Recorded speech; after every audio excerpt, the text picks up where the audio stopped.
آج ایک بندہ چوری کرتا ہے، ڈاکے مارتا ہے، ظلم کرتا ہے، جور و تعدی کے بازار کو گرم رکھتا ہے، اپنی طاقت کے بل بوتے پر، اقتدار کے بل بوتے پر، اپنی اثر و رسوخ کے بل بوتے پر، اپنے منصب کے بل بوتے پر وہ کمزور کو دبا لیتا ہے، غریب کی گردن مروڑ دیتا ہے، غریب اس کے سامنے بات نہیں کر سکتا، اور ساری زندگی وہ ڈاکو، وہ چور، وہ بدماش، وہ غنڈا، وہ اشتہاری دندناتا رہتا ہے، اور اس کو نہ کوئی عدالت پکڑتی ہے اور نہ قانون اس کی گرفت کر سکتا ہے، اور نہ بستی میں، محلے میں، گلی میں اس کے سامنے کوئی آواز اٹھا سکتا ہے، اور کمزور ساری زندگی پسا رہتا ہے۔ تو مرنے کے بعد اس لیے وہ عدالت رکھی گئی ہے۔ اللہ تعالیٰ نے قرآن مجید میں ارشاد فرمایا قیامت کے دن کیا ماننے والے اور انکار کرنے والے دونوں، کیا ہم ان کے ساتھ ایک جیسا سلوک کریں گے؟ ما لکم کیف تحکمون، یہ تم کہاں سے فیصلہ لائے ہو، یہ بات تم نے کہاں سے گھڑ لی ہے؟ مرور زمانہ کے ساتھ جو مسلسل مشق ہوتی ہے تمہاری اس دنیا کے اندر، اس سے تم سمجھتے ہو کہ ایسا ہوگا، لیکن ایسا ہوگا نہیں۔ وہ ایک الگ نظام ہے، اور اس نظام میں آپ کو ایک ایک چیز اللہ کے حضور لے کے پیش ہونا ہوگا۔ تو کہا واتقوا یوما، اس دن سے ڈرو، لا تجزی نفس عن نفس شیئا، کوئی جان کسی جان کی جزا نہیں بنے گی، کوئی جان کسی جان کا بدلہ نہیں بنے گی کہ اس جگہ مجھے رکھ لو۔ کوئی بننا بھی نہیں چاہے گا، اگر کوئی بنانا بھی چاہے تو کوئی بننا ہی نہیں چاہے گا۔ یوم یفر المرء من اخیہ وامہ وابیہ، اس دن باپ بھی کہے گا کہ میں اس کا ذمہ دار نہیں ہوں،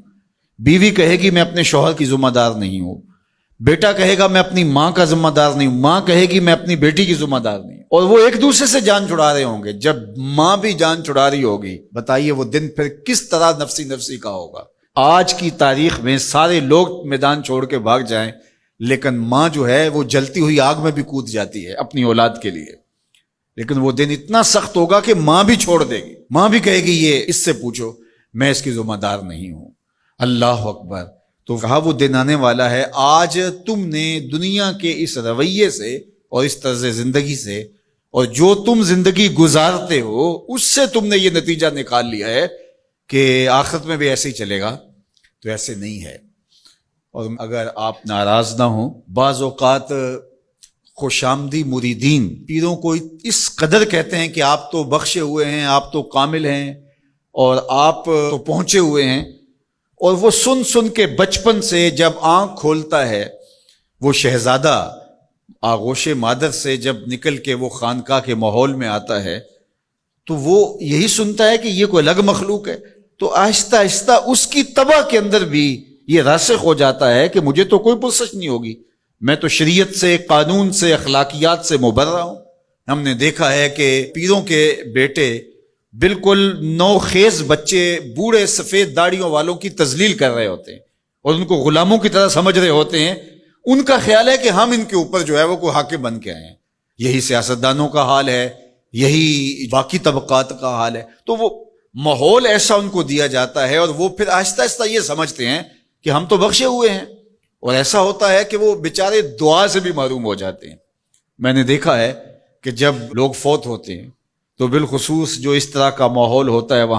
تو وہاں پیر صاحب کے لیے مغفرت کی دعا نہیں کی جاتی، ان کے وسیلے سے اپنے لیے دعا کی جاتی ہے۔ تو یار کیسی محرومی ہے کہ جو دعائیں مغفرت کی، غفران کی، باوجود کے پیغمبروں کے دامن پہ کوئی گناہ کا دبا اور داغ نہیں تھا، لیکن اللہ سے وہ استغفار بھی طلب کرتے رہے اور اپنے لیے غفران و رحمت کی دعائیں بھی مانگتے رہے۔ اصحاب پیغمبر، اولاد رسول سب یہ کچھ کرتے رہے۔ لیکن آج جو ہے وہ مجھے اچھی طرح یاد ہے کہ ایک دفعہ ہم کہیں فاتحہ پڑھنے گئے، بہت پرانی بات بھی نہیں ہے، کوئی 10 سال پرانی بات ہوگی، تو وہ جو صاحب فوت ہوئے تھے تو میں نے غفران و مغفرت کا کوئی لفظ کیا تو میری طرف بڑی تیکھی نظروں سے لوگ لکھنے لگے کہ یعنی کیا آپ ان کے لیے مغفرت کی دعا کریں گے؟ یعنی یہ تو بخشے ہوئے ہیں، میں اور آپ کسی کے لیے گمان کر سکتے ہیں، دعا دے سکتے ہیں، لیکن قطعاً کہنا ہمارے لیے یہ مشکل ہے۔ تو پھر کیا کریں گے؟ ہم دعا مانگیں گے، نیک سے نیک پارسا شخص بھی ہو، ہمیں یہ بتایا گیا کہ اس کی خوبیوں کو بیان کرو، اس کی اچھائیوں کو بیان کرو، اس کے اچھے اعمال کا ذکر کرو اور اس کے بارے حسن ظن رکھو، لیکن اس کی مغفرت کے لیے دعا کرو۔